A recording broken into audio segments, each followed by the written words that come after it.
Okay guys, so PTTP is here in London still. It's probably going to be the last one of the day. We're here at Charing Cross. One that gets done quite a lot, I know. I've done it twice myself now. But it's one that, the station just doesn't seem to learn at all. So, each interaction, each time an auditor comes here, it seems to just go badly. So we got... All right, folks, buckle up. Today, we're in the heart of London at Charing Cross, a hotspot for police audits. And let me tell you, this station has a track record that just doesn't seem to improve. From dodgy parking on double yellows to tense interactions right outside, we're about to see accountability, transparency, and public scrutiny collide in real time. Stick around, because what seems like a simple walk around the station quickly escalates into a masterclass on rights, responsibilities, and the small details that can make or break police public interactions. Who's doing their job properly, and who's cutting corners? Let's find out. But yeah, so I was just off the double yellow lines there, I'd say. Maybe a tiny bit on it, but not too bad. One of these little electric cars.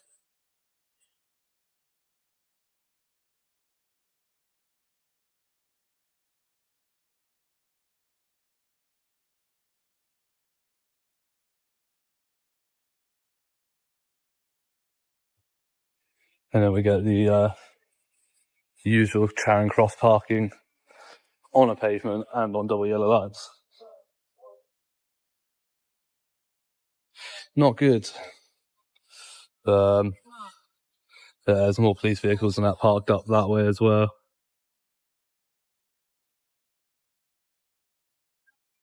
But yeah, not good. It's always really bad around here, guys, for this. But I know it's quite central. Parking is a nightmare, but they've got a yard, and they've got a yard for a reason. They've got underneath parking, so there's not really any excuse for it.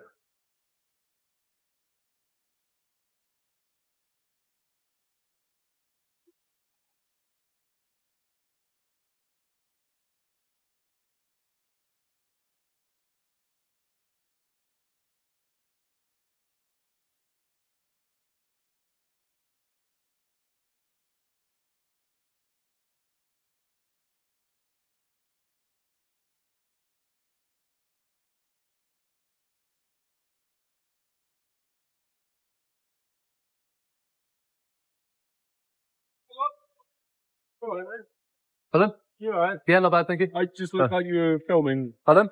It just looked like you were filming Yeah. that police gate. Yes. Well, not the gate, but just stood here filming, yes. Oh, okay. Yeah. I just wondered if there was anything particular you wanted to film. I mean, I'd like to suggest that van shouldn't be parked there, really. Okay. It's quite bad issues, like in general. You got one up there that's slightly on yellow lines, only just. Got some vehicles up there and some round the corner down there, all on single or double yellow lines, all parked up. I don't know why they are, to be honest. I don't know what they are dealing with. It happens a lot. Right out of the gate, the auditor spots something most people would overlook. Multiple police vehicles parked across double yellow lines and pavements. Now, yes, emergency services have exemptions, but only when necessary. Here, it looks more like convenience than urgency. This is the crux of public audits, checking if the rules that apply to everyone else are also respected by those enforcing them. It raises a big question. If minor regulations aren't followed when scrutiny is low, can the public trust that serious procedures are applied consistently? And hey, would you accept this if it was your street? Unfortunately, I can imagine. and it feels like it's kind of a one rule for the not for me sort of thing. Well, there is actually a different rule for police parking, but for like emergencies and it depends on the for emergencies and incidents, of course. But I really don't know what's going on with them. But there is a front office round the front, and they would be able to speak to you. I'll pop in and report to them in a bit. Thank you.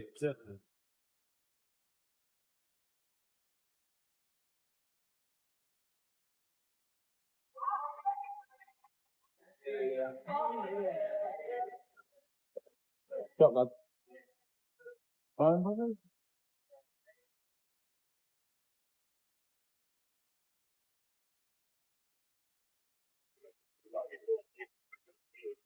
Good place to go once you've, got a bit of capital or money in the bank. Yeah. So yeah, that's the culprits for the bad parking on the double yellow lines and on the pavement. So those three that just came out then. Oh, I've just noticed as well, they've also got the McDonald's cups in the vehicle as well.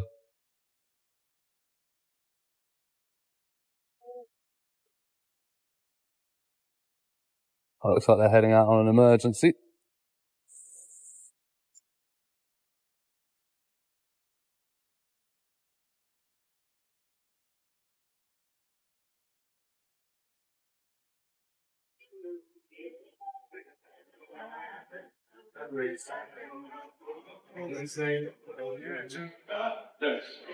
Here's where things start to heat up. Officers notice the filming and approach. Legally, filming public buildings from public land is usually fine, but prolonged observation, especially around police facilities, always triggers a response. Notice the dynamic. The auditor maintains calm, while the officer tries to assert authority without clear identification. These moments are delicate. One wrong step, and what should be a routine interaction can escalate into an unnecessary confrontation.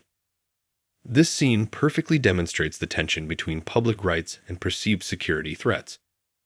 Who's really in control here, and who's overstepping? Where were you? So there we go, guys. Apart from the ever ongoing parking issues around Charing Cross. Charing Cross. Yeah.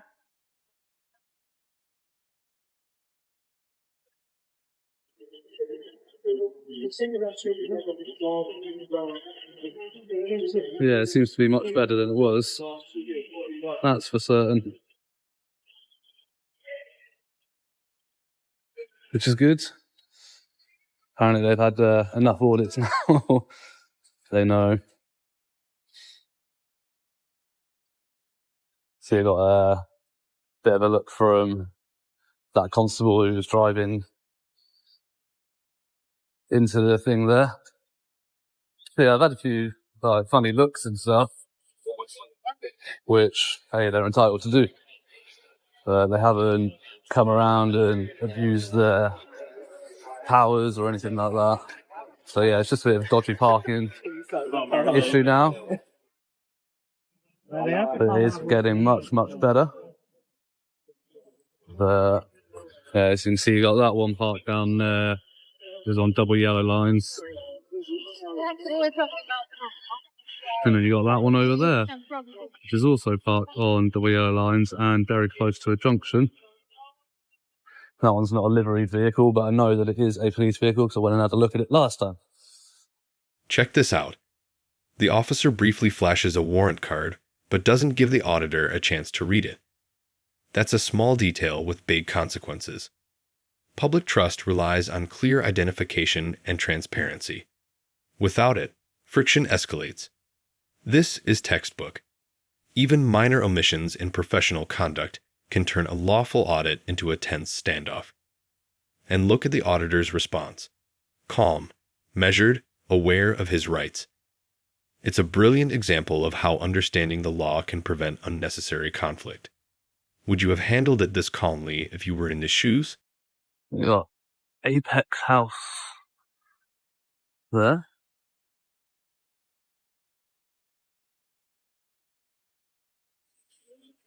Who's filming that for me? Pardon? Why are you filming that? Taking some pictures. Police building. Yeah? So why are you filming it? Because I like it. Right, well, you're filming a police building. Right. There could be security implications. That's why I'm speaking to you. Who are you, sorry? I'm a police officer. Are you? Here you go. Have you got your ID Yeah, card? that's enough for you. Have you got your So- warrant number or anything? You don't need my warrant number. Well, I do, because you're engaging with There me you as go. a police officer, so I actually need to see who you are. Otherwise, There you go, I've just shown you. well, no, Okay? because I didn't get a chance to actually see it and Well, read you've it, seen did I? now, okay? Then So you, all can I'm you announce asking who you are, is, please? why are you filming? That's all I'm asking. Well, can you announce who you are? I'm a police officer. Yeah, can you announce who you are? I'm a police Can you officer. announce your warrant number, please? All right, 202068. Thank you. That wasn't difficult, was it? No, it wasn't. All right, there we go. That's all you had to do. So can you answer why you're filming? Notice the shift in tone when the sergeant arrives. Calm, professional, and reframing the interaction around security, not confrontation. Legally, officers can ask questions to assess risk, but the public isn't obligated to provide personal information unless a crime is suspected. Here, the auditor asserts his rights without aggression, and the sergeant makes a conscious choice: escalate or disengage. This is a critical teaching moment.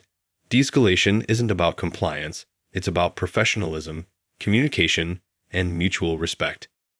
Well, just to make you aware, this is a police building. I'm aware of that, yeah. Thank you. All right, and you are security implications. So someone may come up and stop you later. They may do. Okay? So all I'm asking you, all right? Because I've got my security to think of as well as other people in this Obviously, you can building. understand why we're obviously being alerted by you filming, because it's quite unusual a behaviour to start filming a building that belongs to a police belongs to the police, as well as a police station there. So of course we need to check it out just in case there's any reason why you would be here, security breaches, that kind of thing. Can you understand that? I disagree. Okay. Well, we have to do it. We have to be mindful, obviously, of officer safety, staff safety, members of the public that may be coming you, in and sorry? out as well. I'm a police officer as well. And your warrant number? Yeah, 203441. Have you got your warrant card with you, Yes, please? I have, certainly. Thank you. Bear I with appreciate it. See, that's professional. That's how it's done from the get-go. No need to be difficult about it, is there? I showed you my warrant card. Yeah, but you didn't announce who you were properly. There we I go. don't. Well, you do, because you're engaging with me as an officer. Sergeant Susan Marsh. Thank you. Appreciate that. Okay. But can you understand why, obviously, we've come out of this building and you're there filming it?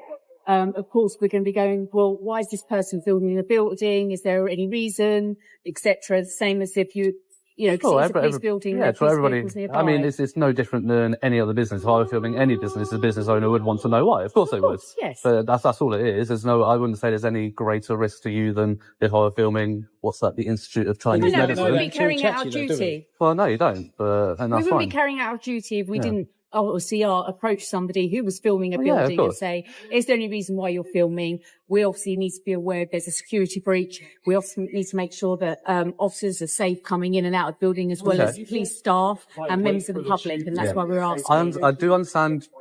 Even as the interaction continues, the parking issue remains front and center. Police vehicles are still on double yellow lines, near junctions, and in restricted areas. These aren't just technical violations, they symbolize accountability gaps. The audit captures the bigger picture: how minor oversights can reflect institutional habits and the importance of transparency. Remember, these audits aren't about confrontation. They're about documenting patterns and asking the tough questions. Would stricter enforcement here make the public trust the system more? Are you willing to give your details no to issues us? with that. Not really, no. No? But yeah, obviously no issue with you coming to ask. It's not a problem. What I do have an issue with is when you come to me as a police officer and you're difficult about identifying who you are. That I do have an issue with. Yes, you gave me a warrant card. You flashed it. I don't have a chance to read that. That's, I could carry one of those around, go around and flash it and say I'm a police officer. I could get that off Amazon, eBay, whatever, one that looks alike. You have to identify properly. This is what happens with Wayne Cousins, isn't it? This is how these things escalate. We're not going to because discuss it's that. officers that I don't identify properly and go around flashing a badge saying, sir, I'm this, I'm that. We're not going to discuss it's not that safe matter for anybody, any is it? further. You're We've not. shown, I didn't we've think you shown were the safe when you were standing ID. here. Oh, there you go. Filming, that's why we questioned you and Okay. asked you about it. Okay?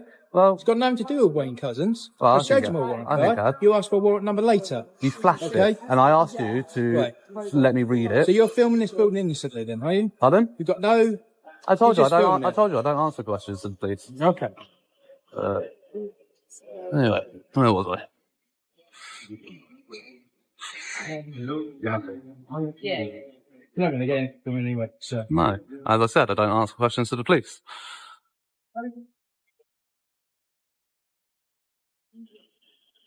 Sorry. Yeah.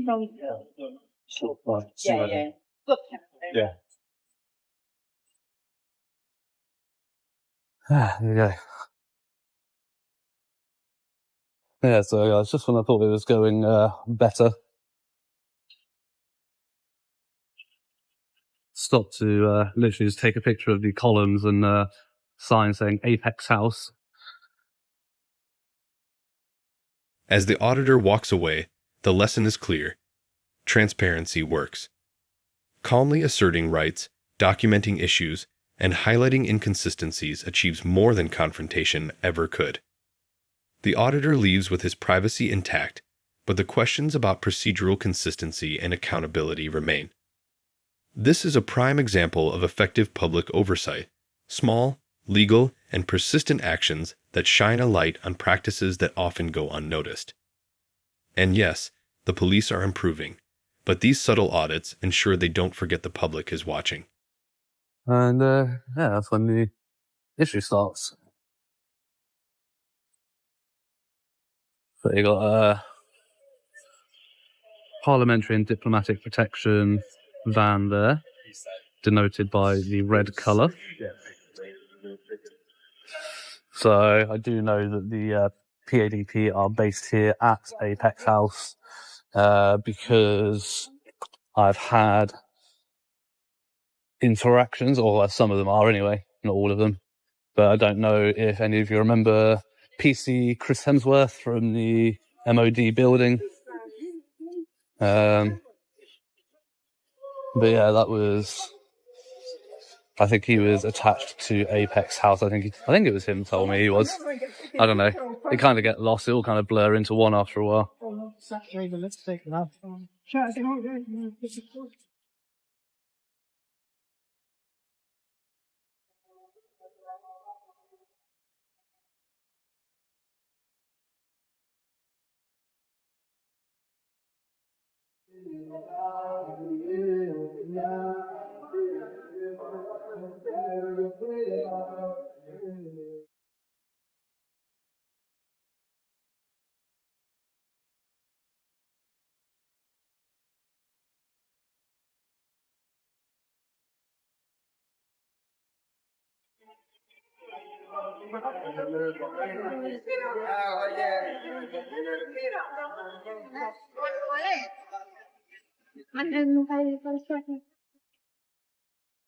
Well, they got their gates back up and working by the looks of it.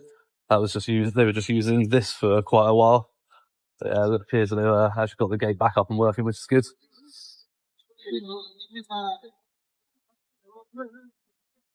In conclusion, today's audit shows exactly why public scrutiny matters. From dodgy parking to tense interactions, the case highlights the importance of clear identification, respectful engagement, and procedural consistency. The final takeaway: calm, informed citizens holding institutions accountable make all the difference. If you found this as eye-opening as we did, hit that like button, share your thoughts in the comments, and don't forget to subscribe for more jaw-dropping courtroom and audit breakdowns.